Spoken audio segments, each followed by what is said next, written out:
Bismillahirrahmanirrahim. Assalamualaikum warahmatullahi wabarakatuh. Suara Muslim, Radio Network. Alhamdulillah, mitra Muslim. Sore hari ini kita berjumpa kembali dalam kajian online Ramadan. Senang sekali saya Dani Rahmati dan tidak terasa kita sudah memasuki hari yang ke-6 ya di bulan Ramadan. Semoga hari yang begitu cepat berlalu ini, amal-amal kebaikan atau potensi-potensi amal-amalia sunnah, baik itu tilawatil Quran maupun tadabbur Quran dan lain sebagainya, dan serta amaliyah-amaliyah wajib seperti puasa itu sendiri senantiasa mendapatkan keberkahan dan diterima oleh Allah Subhanahu wa taala. Amin amin Allahumma amin.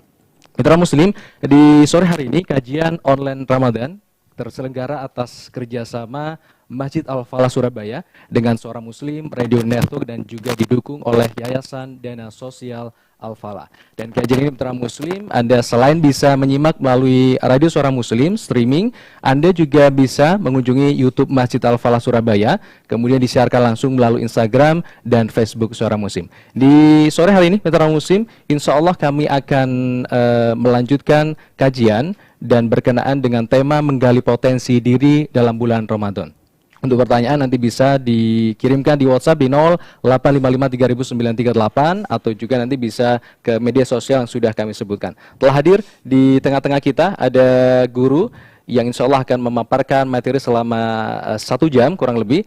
Yang telah hadir ada Profesor Dr. Insinyur Abdullah Shahab MSc. Beliau selaku Guru Besar Teknik Mesin Fakultas Teknologi Industri ITS Surabaya. Kita sapa dulu. Assalamualaikum Prof. Waalaikumsalam warahmatullahi Ya, senang sekali bisa berjumpa kembali sore hari ini Prof. Alhamdulillah. Ya, di kajian sore hari ini, kajian online Ramadan membahas tentang menggali potensi diri dalam bulan Ramadan. Silakan Prof. Baik, bismillahirrahmanirrahim. Assalamualaikum warahmatullahi wabarakatuh. Alhamdulillah wassalatu wassalamu ala sayyidina Muhammadin wa ala alihi wa mawalah. Alhamdulillah kita bisa berjumpa kembali di dalam bulan Ramadan yang mulia ini. Mudah-mudahan semua yang kita lakukan ini bisa memperoleh berkah dari Allah Subhanahu wa taala. Kita berdoa kehadirat Allah Subhanahu wa taala. Semoga semua yang kita lakukan ini bisa menuai pahala dari Allah Subhanahu wa taala, bisa menjauhkan diri kita dari semua bencana, dari semua bala. Dan mudah-mudahan apa yang kita lakukan ini bisa menjadi berkah, bisa menjadi doa kepada Allah Subhanahu wa taala, sehingga apa yang dialami oleh umat muslimin dan apa yang dialami oleh manusia di dunia ini insyaallah bisa diselesaikan, bisa dimudahkan oleh Allah Subhanahu wa taala sehingga kita terhindar dari semua malapetaka dan bencana. Kita berdoa kehadirat Allah, mudah-mudahan salah seorang saja, karena saya seringkali melihat begini. Di dalam bulan puasa ini demikian banyak orang yang berdoa kepada Allah Subhanahu wa taala, dan sebetulnya untuk menyelesaikan persoalan yang kita terasa berat ini cukup dengan satu doa orang saja yang diterima. Tidak perlu sejuta orang berdoa dan diterima. Satu saja di antara kita ini ada yang berdoa kehadirat Allah dengan penuh keikhlasan dan doa kita diterima oleh Allah, insya Allah semua persoalan kita akan selesai. Ya. Baik, di dalam kesempatan ini sebagaimana tadi dikatakan Mas Dani bahwa materi kita ini terkait tentang menggali potensi diri di dalam bulan Ramadan. Nah, saya lihat awalnya tentang hikmah yang bisa kita peroleh di dalam bulan Ramadan ini ya. Jadi kalau kita lihat di dalam Al-Quran, kalau kita membaca tentang bulan Ramadan, tentang puasa, pada intinya itu ada dua hal. Saya paling tidak melihat seperti itu, ada dua hal. Karena banyak orang yang mengatakan bahwa puasa ini untuk meningkatkan empati, ya, puasa ini untuk supaya kita bisa merasakan penderitaan orang lain dan sebagainya. Namun kalau kita merujuk kepada Al-Quran, dan kita melihat ayat-ayat di dalam Al-Quran, kelihatannya puasa itu punya tujuan untuk dua hal. Ya, wallahu alam, mungkin ada yang lain yang saya tidak tahu. Tetapi adalah dua hal. Kalau kita lihat di dalam Al-Quran, dikatakan, Ya ayyuhalladzina amanu kutiba alaikumusiyam, kama kutiba alal ladzina min qablikum la'allakum tattaqun. Supaya engkau ini bertakwa. Sehingga tujuan puasa itu adalah supaya kita bertakwa. Kemudian ayat selanjutnya adalah syahrul Ramadan alladzi unzila fihil Qur'an hudan linnasi wa bayyinatin minal huda wal furqan. Faman syahida minkumus syahra falyasum wa man kana maridan wa ala safarin fa iddatun min ayyamin ukhra. Yuridullahu bikumul yusra wa la yuridu bikumul usra wa litukmilul iddah wa litukabbirullaha ala ma hadakum wa la'allakum tashkurun. Agar kamu bisa bersyukur. Sehingga saya melihat inti daripada puasa Ramadan ini yang pertama adalah kita supaya bertakwa kepada Allah Subhanahu wa taala. Dan yang kedua adalah supaya kita bisa mensyukuri nikmat yang Allah berikan kepada kita. Ya. Nah, kalau takwa dan syukur itu sudah dilaksanakan atau dilakukan oleh seorang manusia, maka yang lain itu akan mengikuti.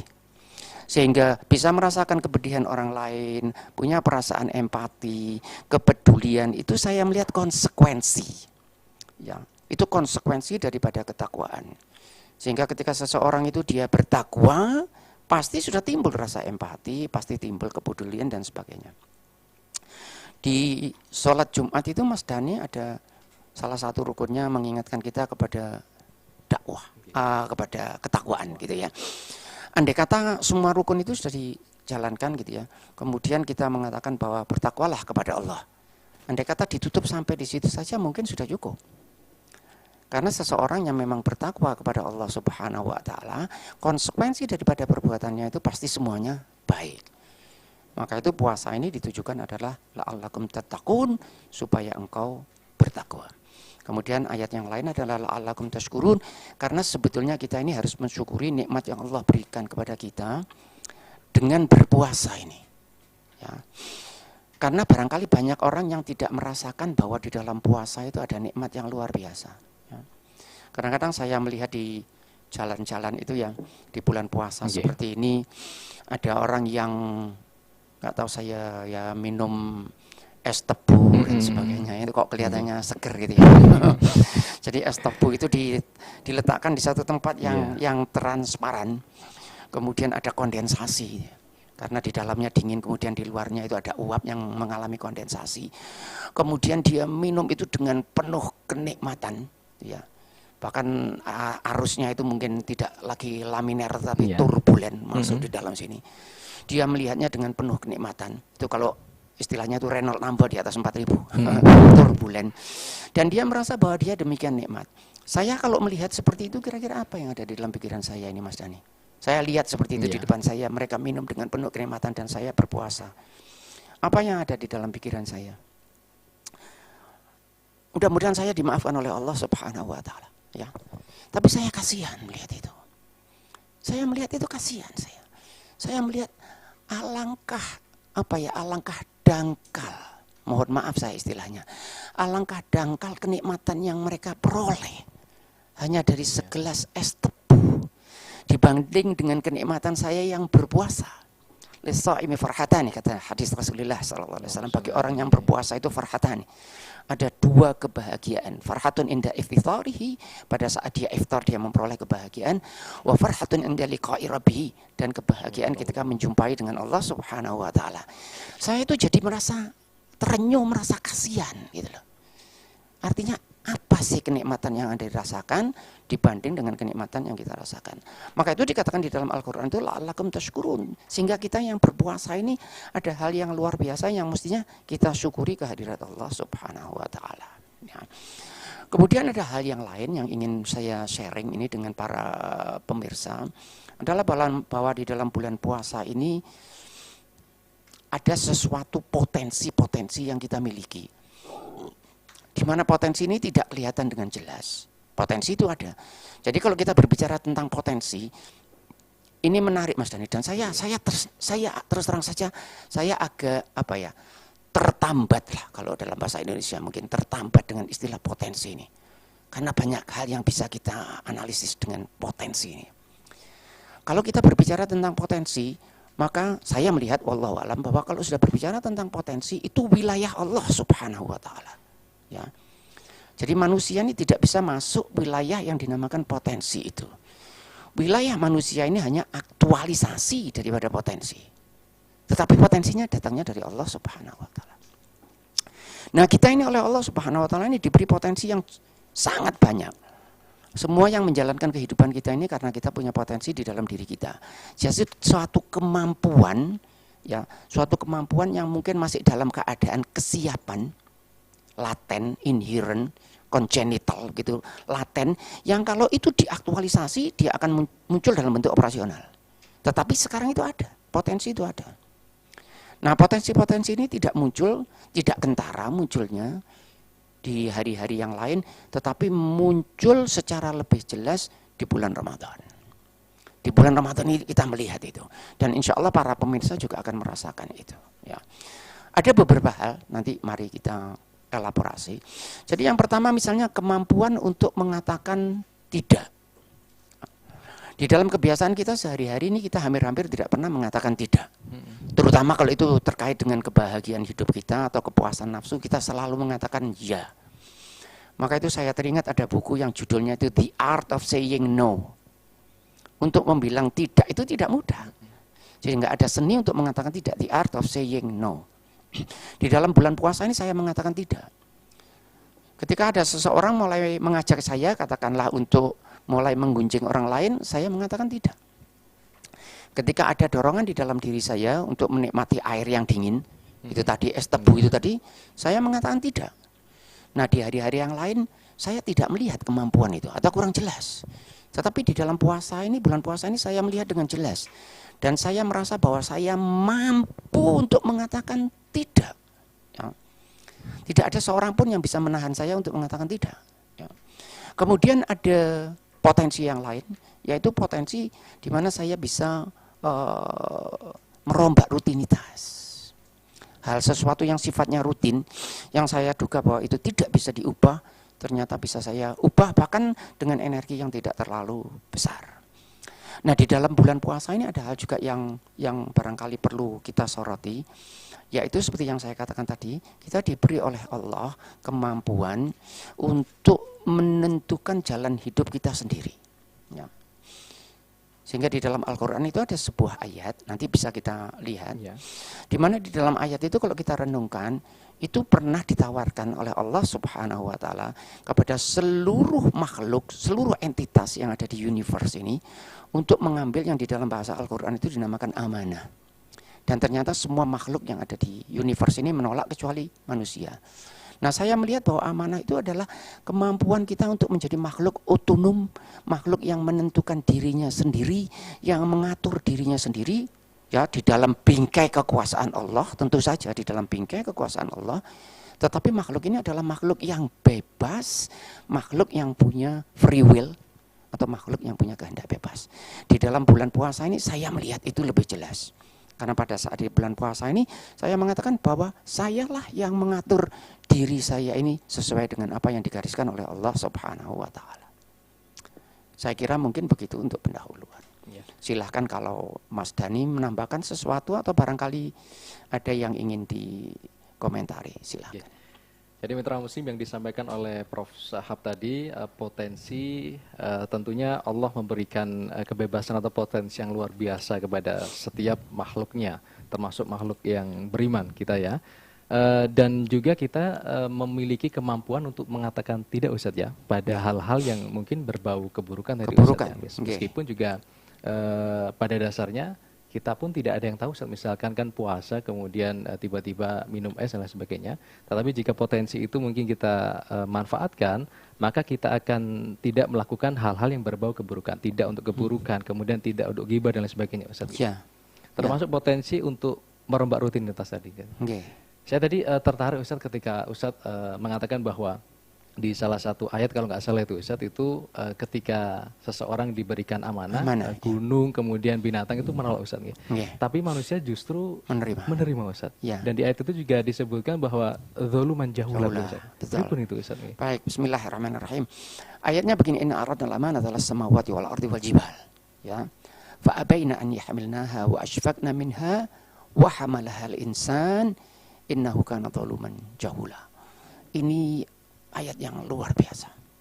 Ayat kalau kita renungkan semua ayat Al-Quran luar biasa. Tetapi kalau ini kita renungkan luar biasa. Inna aradnal amanata, kami paparkan, kami expose ya amanah yang diistilahkan di dalam Al-Quran amanah. Para mufasir berbeda pendapat tentang istilah amanah ini. Ada yang mengatakan amanah itu Al-Quran, ada yang mengatakan tanggung jawab, ada yang mengatakan amanah ini adalah agama. Tetapi saya melihat ada sedikit kurang pas begitu ya. Karena kalau itu dikatakan misalnya Al-Quran, agama, seyogianya makhluk-makhluk yang lain itu tidak menolak. Jadi begini Mas Dhani ya, mungkin wallahu a'lam begini. Jadi tadinya makhluk-makhluk yang lain itu diberikan oleh Allah kemampuan untuk memilih. Semua itu. Karena tidak ada alasan bahwa saya menanyakan kepada seseorang suatu pilihan di mana dia tidak bisa memilih. Tidak make sense. Okay. Kalau saya mengatakan kepada Mas Dhani mau milih apa hari ini, minum teh atau kopi, itu karena Mas Dhani punya kemampuan untuk memilih. Kita tidak akan menanyakan kepada seseorang yang tidak mampu memilih untuk memilih. Ya kan? Nah, sehingga makhluk-makhluk ini diberi pilihan oleh Allah Subhanahu wa taala. Inna aradnal amanata las samawati wal ardi wal jibal. Kami paparkan amanah kepada langit, kepada bumi, wal jibal. Ini makhluk-makhluk kolosal. Ini simbol-simbol makhluk yang besar. Ya, fa abaina an yahmilna. Mereka itu menolak untuk memegang amanah ini. Dan alasannya wa asfaqna minha, karena mereka takut. Ya. Kemudian wa hamalhal insan, kemudian datanglah manusia ke arena itu dan manusia mengatakan aku berani mengambil amanah ini. Innahu kana dzaluman jahula, sesungguhnya manusia itu menzalimi diri sendiri dan agak kurang pintar. Karena apa dikatakan kurang pintar? Karena amanah yang diberikan oleh Allah kepada manusia ini sesuatu yang sangat besar. Dengan konsekuensi yang sangat besar. Artinya apakah kita mampu memikul amanah itu? Nah, kembali lagi sering saya katakan di dalam forum-forum, di dalam ceramah-ceramah dan sebagainya, saya sering mengatakan, dan ini juga saya ulangi lagi, wallahu a'lam, saya tidak mengerti dengan baik, tidak mengerti hakikatnya, sehingga kalau saya salah saya mohon maaf kehadirat Allah Subhanahu wa taala. Tetapi saya menangkap amanah itu. Ya, saya menangkap amanah itu adalah, maukah Anda untuk menjadi makhluk otonom yang menentukan dirinya sendiri? Makhluk yang menentukan masa depannya, makhluk yang ikut serta menentukan nasibnya. Nah, manusia mau. Dan ini ternyata kalau kita lihat di dalam perjalanan hidup ini, kalau saya paling tidak melihatnya, saya lihat jelas.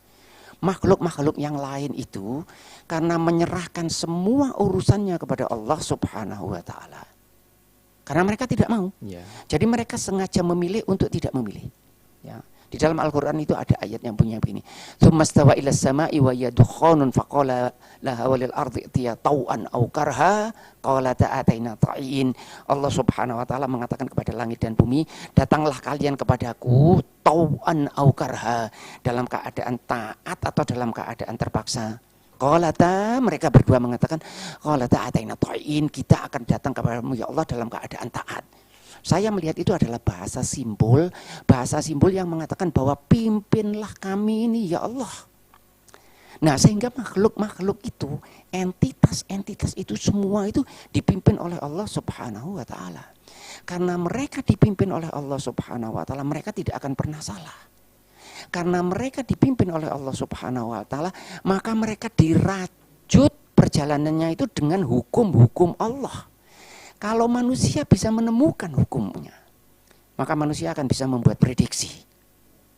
Mereka akan bisa membuat prediksi kehidupan daripada entitas-entitas itu. Sebagaimana kita bisa membuat prediksi apa yang akan terjadi di benda langit 200 tahun yang akan datang. Kita bisa buat prediksi sekarang. Ya. Seperti ini di dalam pandemi seperti ini, orang menggunakan hukum Allah. Apa yang dilihat manusia di dalam pandemi ini? Bagaimana para ahli mempelajari? Mereka melihat laju, mereka melihat rate. Karena segala sesuatu itu bisa digambarkan dengan rate, dengan laju. Maka itu ada istilah perkembangannya eksponensial, kan begitu. Kalau eksponensial itu artinya rate-nya itu bertambah sebagai fungsi waktu. Jadi kalau saya gambarkan itu tidak linear begini, tetapi dia eksponensial, itu begini. Ya. Apa yang mereka tunggu? Mereka tunggu rate ini nanti konstan. Itu yang diistilahkan Plato itu. Kalau rate-nya itu sudah konstan, stagnan, walaupun Plato itu pada level yang tinggi, itu nanti insya Allah setelah ini akan turun. Nah, kita berdoa kehadirat Allah mudah-mudahan segera. Kelihatannya masih belum. Tetapi ketika mereka melihat Plato, itu mereka sudah mulai melihat ada harapan gitu ya. Dan saya kira kurva seperti itu adalah kurva yang kita lihat hampir dalam semua perkembangan kehidupan entitas di dunia. Manusia juga begitu. Dia non-existent, tidak ada, kemudian dia lahir, kemudian mengalami sedikit kesulitan di dalam perjalanannya, kemudian dia naik, kemudian steady state. Biasanya begitu, kemudian nanti decline. Sudah begitu jalannya. Ya. Kalau dia dipimpin oleh Allah Subhanahu wa taala, maka dia diatur dengan hukum Allah. Dan kalau dia diatur dengan hukum Allah dan kita kebetulan bisa menemukan hukumnya, maka kita bisa memprediksi. Saya punya cerita yang sangat banyak nih tentang prediksi di dalam dunia ilmu pengetahuan. Termasuk bagaimana ada penemuan planet tertentu, penemuan benda langit dan sebagainya yang berhasil dengan cara memprediksi. Nah, makhluk yang satu yang bernama manusia ini, dia mengatakan, aku mau ikut menentukan diriku sendiri. Dan oleh Allah Subhanahu wa taala diberi, silakan kalau Anda mau, karena memang Allah yang memberi pilihan kita. Ketika Anda mau diberi pilihan sehingga kita ikut serta menentukan kehidupan kita sendiri dengan konsekuensi kita bisa salah. Maka itu di dalam sains ya, di dalam ilmu pengetahuan. Kalau kita mempelajari tentang sesuatu yang bukan manusia, sesuatu yang non-human, yang bukan manusia, pada umumnya agak sedikit lebih mudah. Tetapi kalau subjek penelaahan kita atau subjek penelitian kita itu manusia, maka sulit. Karena apa? Karena dia punya kehendak bebas. Dia bisa bergerak sendiri. Dia bisa tidak mengikuti aturan. Dia bisa keluar dari pakem. Dia bisa, kalau istilah bahasa Jawa, mbalelo, dia bisa. Dia bisa tidak menepati janjinya. Dia bisa berubah. Walaupun ada paham yang mengatakan segala sesuatu itu deterministik, tetapi manusia punya indeterminisme itu. Pada suatu saat tertentu, semua yang dilakukan setiap hari A, hari berikutnya dia melakukan B. Manusia bisa punya itu. Nah, di dalam bulan puasa ini kita melihat itu, bahwa kita ini punya kehendak bebas. Hari biasa saya makan dengan tenang, saya minum dengan tenang, tidak ada kesulitan bagi saya. Pada hari puasa seperti ini, saya mengatakan, aku yang akan mengatur kehidupanmu. Ya, saya minta waktu sedikit ini karena ada yang menarik. Kita itu sering menduga bahwa kalau ada sesuatu yang kita inginkan, seringkali kita menduga kalau itu dari kehendak bebas. Ya. Yeah. Tetapi teori psikologi mengatakan bukan demikian. Misal saya ambil contoh yang sederhana. Kalau kita mau minum, itu siapa yang mau minum itu? Manusia. Manusia, ya, manusia. Kita merasa bahwa kehendak untuk minum itu datang dari kehendak saya. Saya Abdullah Syahab. Ya. Tetapi kalau kita analisis lebih jauh, tidak begitu. Jadi keinginan untuk minum itu saya cuma dijadikan sarana saja. Tetapi keinginan yang paling dalam itu datang dari tubuh saya. Di mana tubuh saya itu ketika kadar garam di dalam sel naik atau kadar garam di dalam darah naik, maka sel-sel ini mengirim sinyal ke dalam otak, bagian otak yang dinamakan hipotalamus. Dokter pasti lebih mengerti dari saya. Dokter saraf lebih mengerti dari saya. Bagian otak ini ada yang dinamakan hipotalamus. Kemudian hipotalamus yang menerima sinyal itu mulai menggerakkan hormon-hormon, enzim-enzim tertentu yang membuat tenggorokan saya ini kering. Nah, tenggorokan yang kering itu kemudian memotivasi saya untuk minum. Tetapi minum itu sebetulnya bukan dari kehendak saya, tetapi dari kehendak sel dan darah yang ada di dalam tubuh saya. Sehingga sebetulnya saya ini tidak lebih di bawah tirani hipotalamus yang tidak di bawah kendali kita. Ya, bahkan kita sering melihat ada orang, mudah-mudahan kita dijauhkan oleh Allah. Ada orang yang sering mengkonsumsi minuman keras. Ya. Yang sering mengkonsumsi minuman keras, itu dia lebih senang kalau makanannya itu lebih asin dari biasanya. Ya. Karena yang mengkonsumsi minuman keras itu seringkali kadar garam di dalam tubuhnya berkurang. Sehingga dia kalau makan sesuatu itu dia senang yang asin. Dia menduga kalau itu enak itu buat dia karena tubuhnya yang minta. Ya. Mohon maaf saya, mudah-mudahan kita dijauhkan oleh Allah Subhanahu wa taala. Mereka yang drug addiction, pemadat, mereka yang terkena narkoba, pada suatu saat apa yang diinginkan itu sudah bukan dirinya lagi. Sehingga ada yang mengatakan pada saat itu mungkin dia sudah tidak lagi bersalah. Karena apa? Karena itu sudah bukan dia yang minta, tetapi tubuhnya yang minta. Jadi orang yang ketagihan itu, tubuhnya yang minta. Kalau itu tidak dipenuhi, dia akan sakit. Bukan lagi kehendak begitu saja. Di bulan puasa ini saya melihat bahwa saya tidak di bawah tirani hipotalamus. Saya adalah orang yang merdeka. Apapun yang mengatakan ini kamu butuh, selmu butuh, saya mengatakan no. Iya, tapi kan yang menggerakkan itu tetap Allah Subhanahu wa taala. Allah Subhanahu wa taala, pasti semuanya. Artinya di bawah Itu tadi yang saya katakan, apakah itu namanya hipotalamus dan enzim, semuanya itu di bawah kekuasaan Allah Subhanahu wa taala. Tetapi kita di manusia ini punya apa ya? Punya kemampuan itu. Kemampuan untuk mengatur hidup kita. Maka itu sering saya kali mengatakan, mana yang lebih merdeka? Manusia yang puasa atau manusia yang tidak puasa? Kan kalau kita lihat di depan itu kan kelihatannya mereka lebih merdeka, mereka tidak taat kepada siapapun kan. Dia merdeka, dia mau minum-minum. Nah, padahal sebetulnya kita yang lebih merdeka. Yang berpuasa. Yang berpuasa. Karena apa? Karena kita taat hanya kepada Allah Subhanahu wa taala. Dan mereka itu sebenarnya taat kepada hawa nafsunya. Jangan bilang mereka itu tidak taat. Mereka itu sangat taat. Hanya mereka tidak paham. Tetapi yang ditaati itu adalah hawa nafsunya. Sementara kita insya Allah tidak. Kita taat hanya kepada Allah Subhanahu wa taala. Maka itu saya sering mengatakan begini. Seseorang, mudah-mudahan kita diberi keimanan dan diberi ketakwaan oleh Allah Subhanahu wa taala. Ketika seseorang itu sujud, itu kan kelihatannya dia menjadi hamba sahaya kan? Tetapi dia ketika sujud kepada Allah, dia itu adalah manusia yang paling merdeka di dunia. Sejatining merdeka itu pada saat dia sujud. Karena ketika itu tidak ada apapun di dunia ini yang membuat dia gelisah, yang membuat dia gundah, membuat dia resah, membuat dia takut. Dia hanya patuh kepada Allah Subhanahu wa taala. Maka itu ada ya silakan.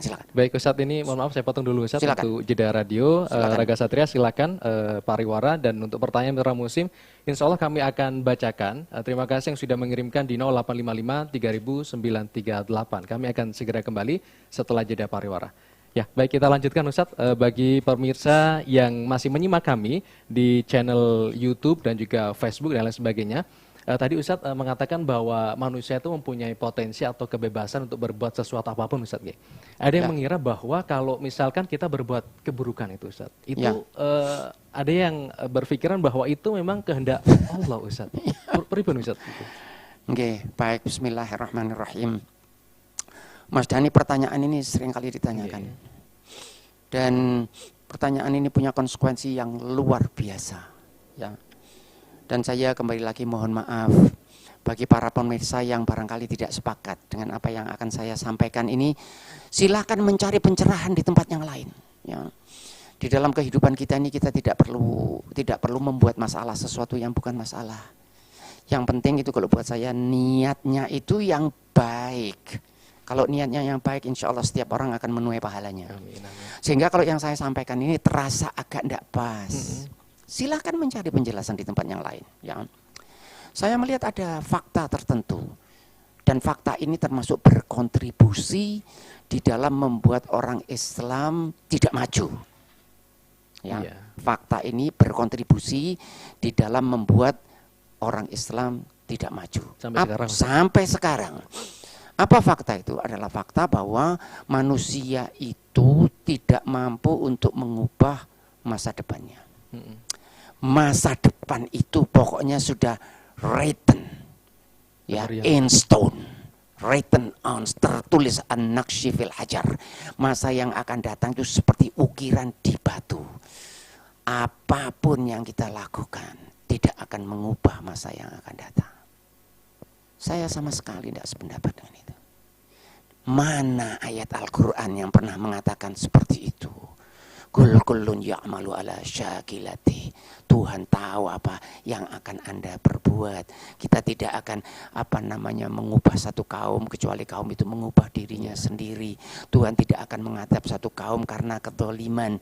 Semua yang kita lakukan itu adalah hasil kullu nafsin bima kasabat rahin. Semua orang bertanggung jawab atas apa yang mereka lakukan. Sehingga ketika seseorang berbuat jelek, kemudian kita tanya, apakah memang itu sudah kehendak yang maha kuasa? Jauh Allah dari itu. Ya, Tuhan tidak pernah berkehendak manusia. Innallaha la ya'muru bil fahsya. Tuhan tidak pernah menyuruh yang. Kalau seseorang berbuat jelek, itu adalah karena ulahnya sendiri. Maka itu ada pahala, ada dosa.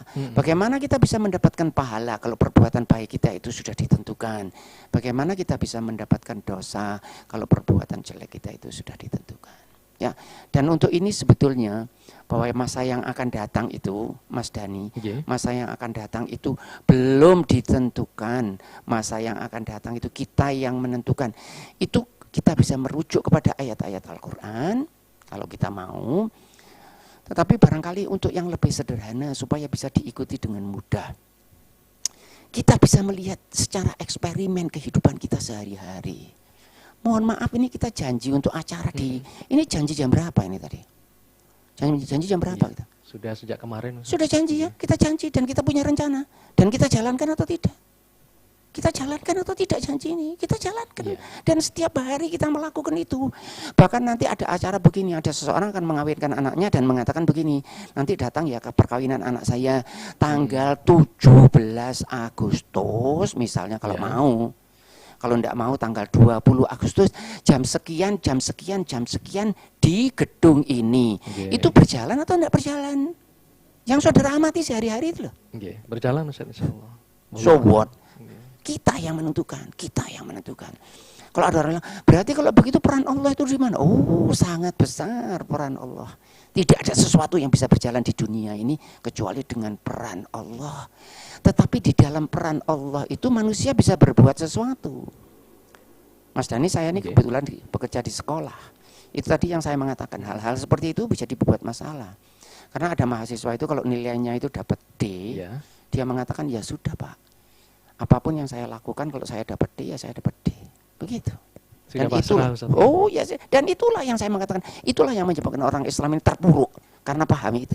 Dan saya jadi bertanya-tanya, mana kata-kata itu di dalam Al-Qur'an, mana? Maupun di dalam hadis Rasulullah sallallahu alaihi wasallam, mana? Saya ambil pandemi nih. Rasul bilang apa kalau ada pandemi? Rasul bilang apa? Datang kita ke situ terserah Allah gitu. Rasul bilang apa? Lari. Kalau ada bencana seperti ini, larilah kata Rasulullah SAW. Berupaya sesuatu. Jadi kalau orang itu berbuat jelek, ya itu perbuatannya. Kalau orang itu berbuat baik, itu perbuatannya. Maka itu saya lihat ada ayat Al-Quran. Oh, kalau saya rujuk ayat Al-Quran sangat banyak. Apa yang saya katakan ini bukan cuma begitu saja, tapi merujuk kepada ayat Al-Quran. Ya. Di dalam ayat Al-Quran itu ada ayat Surat Asy-Syams, wa nafsin wa ma sawwaha fa alhamaha fujuraha wa taqwaha. Wa qad khaba man qad aflaha man zakkaha wa qad khaba man dassaha. Itu ya. Wa nafsin wa ma sawaha, demi jiwa dan penciptaannya, fa alhamaha fujuraha wa taqwaha. Jiwa itu punya potensi. Itu tadi yang saya mengatakan. Saya senang dengan konsep potensi. Fa alhamaha fujuraha wa taqwaha. Di dalam jiwa manusia itu inherent ada fujuraha, mau jadi fajir atau mau jadi taqi. Mas Dhani dan saya dan semua ini siap. Mau jadi orang takwa bisa, mau jadi orang fajir bisa, mau jadi orang bodoh bisa, mau jadi orang pintar bisa, mau jadi sehat bisa, mau jadi sakit bisa. Ya, fa'alhama fujurat, qad aflaha man zakkaha. Itu peran manusia. Yang tadi itu pemberian Allah. Potensinya pemberian Allah. Qad aflaha man zakkaha. Siapa yang berhasil menyucikan jiwanya, dia sukses. Siapa itu yang bergerak?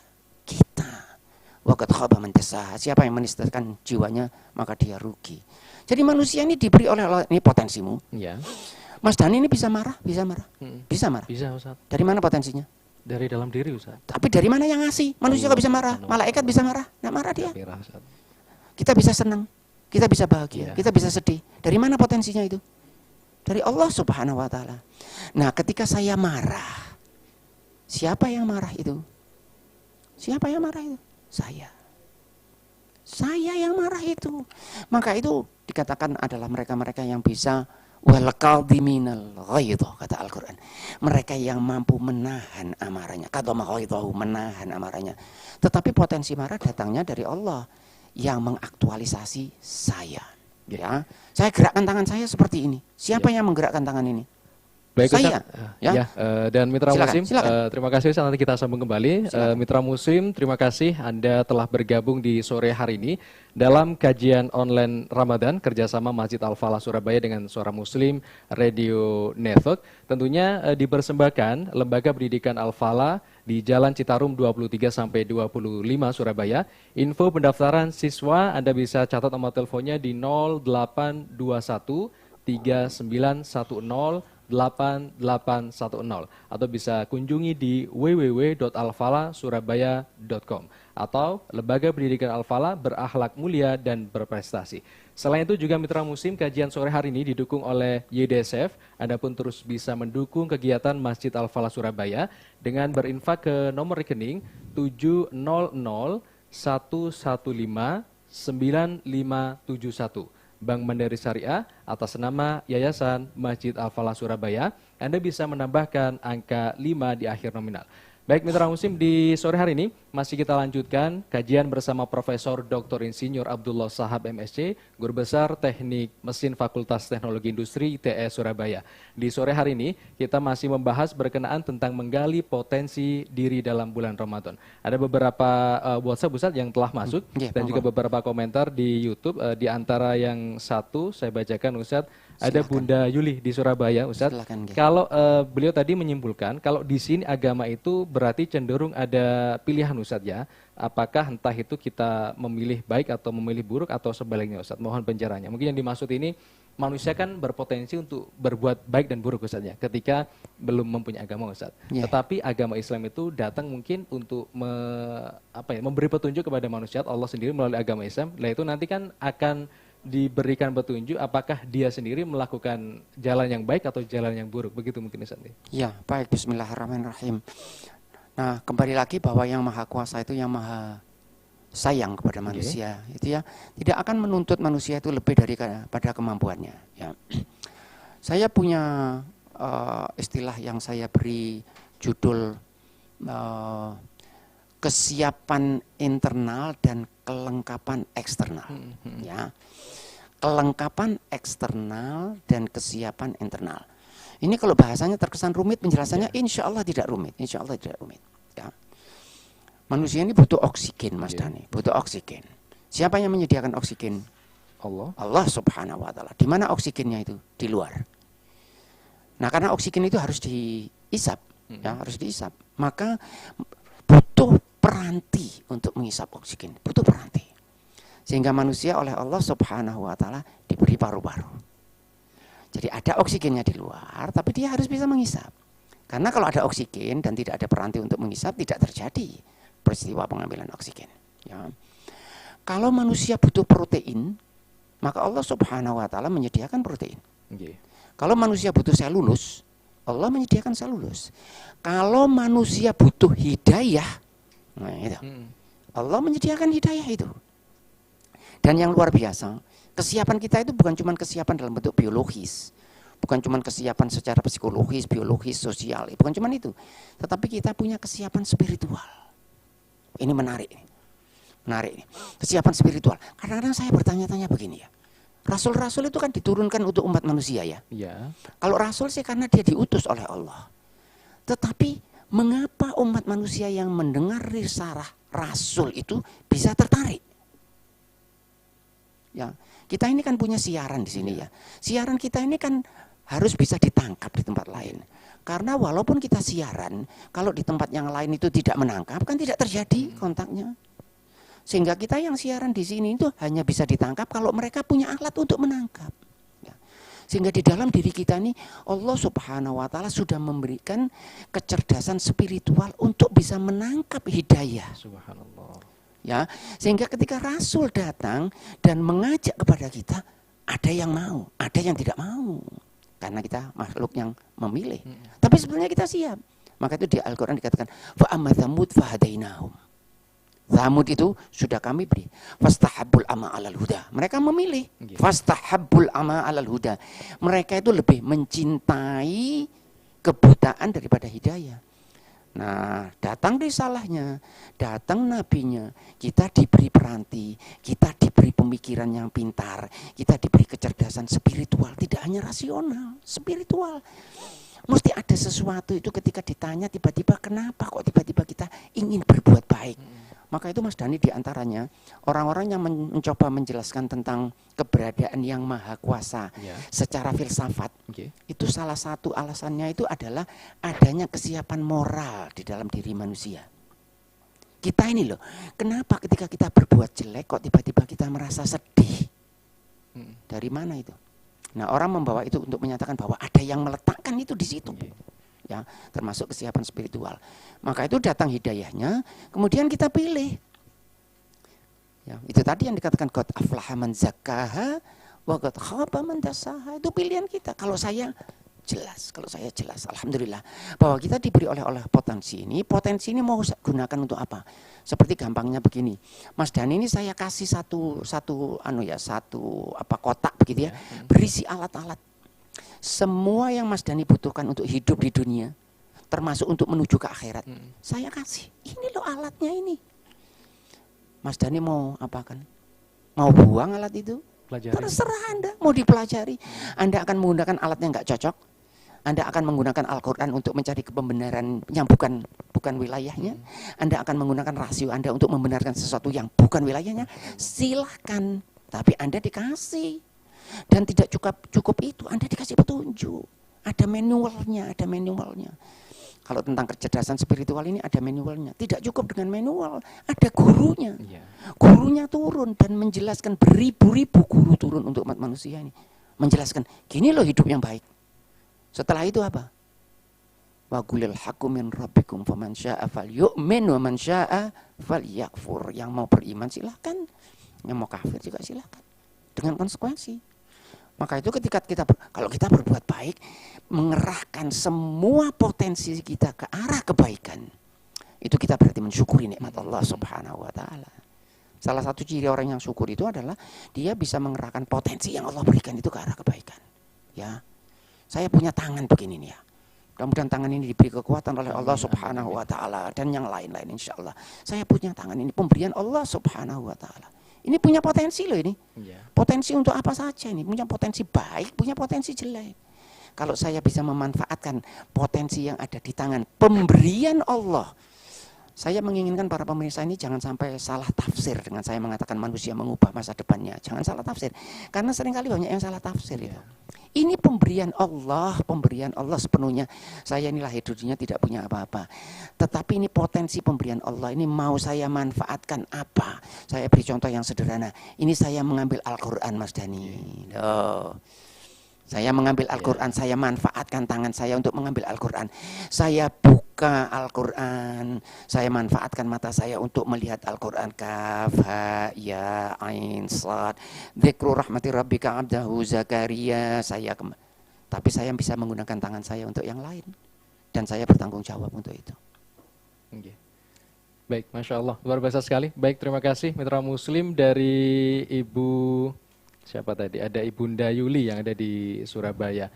Dan di sore hari ini Mitra Muslim, terima kasih yang baik menyimak kami, siaran kami ya, melalui YouTube atau channel Masjid Al-Falah Surabaya. Selamat bergabung bagi yang baru saja bergabung. Dan juga Instagram Masjid Al-Falah Surabaya, Facebook Suara Muslim. Anda juga bisa terus ya untuk mendukung ya jalannya dakwah di dalam Masjid Al-Falah ini dengan cara sangat mudah sekali, yaitu bisa dengan infak ke nomor rekening 07 maksud kami 7001159 571 atas nama Bank Mandiri Syariah dan juga namanya Yayasan Masjid Al-Falah Surabaya, dan Anda bisa menambahkan angka 5 di akhir nominal. Dan selain itu kajian juga dipersembahkan oleh Lembaga Pendidikan Al-Falah di Jalan Citarum 23 sampai 25 Surabaya. Info pendaftaran siswa di 0821 39108810 atau Anda bisa kunjungi di www.alfalah.com. Lembaga Pendidikan Al-Falah, berakhlak mulia dan juga berprestasi. Prof, saat ini kan lagi pandemik ini, Prof. Sebenarnya ada beberapa WhatsApp yang dari tadi itu menanyakan tentang hal itu, Prof. Baik, silakan. Dan ada yang Mitra Muslim mungkin saat ini yang masih belum yakin begitu, Prof. Di saat bulan Ramadan harusnya amal-amal atau potensi-potensi kebaikan itu kan biasanya berpusat di masjid begitu, Prof. Nah, yang saat ini itu adanya PSBB. Nah, beliau menanyakan kalau misalkan agama atau aktivitas yang dilakukan di dalam rumah, apakah juga bisa maksimal, Prof? Apakah juga tidak mengurangi pahala yang sudah diberikan Allah Subhanahu wa taala? Dari Pak Rudi di Bojonegoro, Prof. Ya, baik, bismillahirrahmanirrahim Pak Rudi. Mudah-mudahan saya bisa menjawab pertanyaan Bapak itu. Nah, untuk soal-soal seperti begini pastinya memang akan ada pendapat yang berbeda-beda. Ya. Jadi saya menyarankan bahwa silahkan mencari pendapat yang lain. Kalau tidak sependapat dengan apa yang akan saya sampaikan, ya. Semua itu tergantung niatnya. Kalau niatnya baik, insya Allah semua akan menuai pahalanya. Pahala itu diberikan oleh Allah Subhanahu wa Ta'ala itu atas upaya kita, ya, upaya kita melakukan peribadatan, upaya kita untuk melakukan langkah-langkah mendekatkan diri kepada Allah Subhanahu wa Ta'ala. Ya. Sehingga kalau upaya kita itu harus dilakukan karena kondisi tertentu, tidak di tempat yang biasanya kita lakukan. Saya melihat Allah Subhanahu wa Ta'ala juga akan memberi pahalanya. Ya. Saya ambil sebagai contoh begini. Kalau kita sholat di Masjidil Haram, ya, atau kita sholat di Masjidil Nabawi, itu kita mendapatkan pahala yang lebih besar daripada di tempat yang lain. Itu untuk merangsang kita supaya kita rajin untuk sholat di sana, datang ke haji dan sebagainya. Tetapi pertanyaan saya, seseorang yang kebetulan dalam keadaan ekonominya itu sangat terbatas, kemudian dia sholat, katakanlah di kampungnya sana yang paling dalam, di bawah pohon pisang misalnya dia menggelar sajadahnya, apakah itu tidak mendapatkan pahalanya? Saya yakin, seyakin-yakinnya Allah Subhanahu wa Ta'ala akan melipat gandakan pahalanya. Sehingga pahala itu tidak harus dicari di A atau di B atau di C. Pahala bisa kita cari dimanapun kita berada. Sehingga kalau terjadi peristiwa seperti ini, sholat kita di rumah bagaimana? Apakah dilipat gandakan oleh Allah Subhanahu wa Ta'ala? Saya punya saran begini, kenapa sih kita ini kok tidak husnudzon kepada Allah? Ya, kenapa sih kita ini kok tidak husnudzon? Kita itu yang husnudzon. Saya ini begini ya, kalau ada orang mengatakan begini, itu amalan-amalan kita itu Pak, kalau nanti disertai dengan tidak ikhlas tidak diterima. Saya tetap diterima. Kenapa kita ini kok tidak husnudzon kepada Allah? Ya Allah, aku datang kepadamu dengan amalan yang sangat sedikit. Dengan amalan yang sama sekali tidak ada artinya, dengan keikhlasan yang minim, tapi aku minta pahala yang besar. Kenapa? Kalau kita berbicara seperti itu, kenapa Yang Maha Kuasa itu senang dengan bentuk itu? Maka itu saya sering mengatakan, kalau kita datang kepada Allah Subhanahu wa Ta'ala itu datang sebagai seorang hamba yang miskin, yang tidak punya apa-apa, tidak juga punya amal, tapi mintanya banyak. Tuhan senang yang itu. Ya. Sehingga bagaimana amalan kita di bulan ini? Insya Allah amalan kita dilipat gandakan oleh Allah Subhanahu wa Ta'ala. Karena Tuhan yang tahu niat kita. Kita tidak meninggalkan masjid. Dan Tuhan yang tahu orang yang datang ke masjid itu, apakah betul-betul cinta kepada masjid? Tuhan juga yang tahu. Kan gitu. Orang yang mengaji Al-Quran, apakah betul-betul cinta kepada Al-Quran? Tuhan juga yang tahu. Sehingga orang yang meninggalkan masjid, tidak datang ke masjid di bulan puasa ini, bukan orang yang meninggalkan masjid, insya Allah. Orang wa qalbuhu mu'allaqun bil masajid. Tetapi itu ya. Tetapi ada precaution. Ada hal-hal tertentu yang mesti diambil dalam suasana seperti ini. Dan precaution itu seyogyanya juga didengar dari para ahli. Ya. Karena ada orang-orang tertentu yang barangkali tidak tahu benar tentang kondisi tertentu dan kemudian dia memberikan saran-saran dan sebagainya yang saya kira malah bisa membingungkan. Nah, siapa para ahlinya di dalam suasana seperti ini? Para ahlinya ya pasti para dokter dan para kesehatan. Nah, kalau kita tidak yakin kepada mereka, kita mau yakin kepada siapa? Karena ada orang yang mengatakan, wah itu kalau itu semua itu sudah ditentukan Pak, kalau memang itu karena kehendak yang maha. Oh itu soal lain itu. Dan saya itu bukan tidak yakin, sangat yakin. Tetapi ada sesuatu itu yang ada urusan. Urusan perang ada ahlinya, urusan politik ada ahlinya, urusan ekonomi ada ahlinya, urusan kesehatan ada ahlinya. Sehingga Pak Rudi yang tadi insya Allah sholatnya di rumah, jangan khawatir. Saya kadang-kadang seringkali berkelakar begini Mas Dhani. Yang Maha Kuasa itu enggak pakai kalkulator gitu ya. Enggak terus hitung-hitungan ini kali sini, ini kali gini. Kalau minta sama Yang Maha Kuasa itu kan ada dilipatkan 100 kali. Saya enggak minta 100 kali. Saya minta pokoknya bi ghairi hisab, tanpa hitungan. Dan Yang Maha Kuasa itu senang. Yang Maha Kuasa itu insya Allah ya enggak akan pernah tanya kepada hambanya, kamu tuh amalmu sedikit, mintamu kok banyak.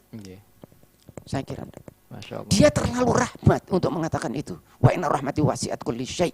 Dia itu terlalu baik, terlalu rahmat untuk mengatakan kamu ini tidak pernah berbuat apa-apa, tapi kok minta. Makanya itu dikatakan ada seseorang di dalam ayat Al-Quran yang dikatakan walaupun kamu datang apa, la taqnatu min rahmatillah, jangan pernah berputus asa. Sesungguhnya innallaha ghafurur rahim. Maka itu Pak Rudi tenang saja ibadah di rumah, ya banyak ya sholatnya di rumah, karena bagaimanapun ya sholat di masjid juga ya bukan terlalu kuat lah untuk sholat tarawih dan sebagainya. Tetapi insya Allah semua akan menuai pahalanya. Yang penting niatnya dijaga. Yang penting punya cita-cita. Insya Allah mudah-mudahan Allah Subhanahu Wa Taala membebaskan kita insya Allah dari pandemi ini. Kemudian kita akan kembali lagi ke masjid.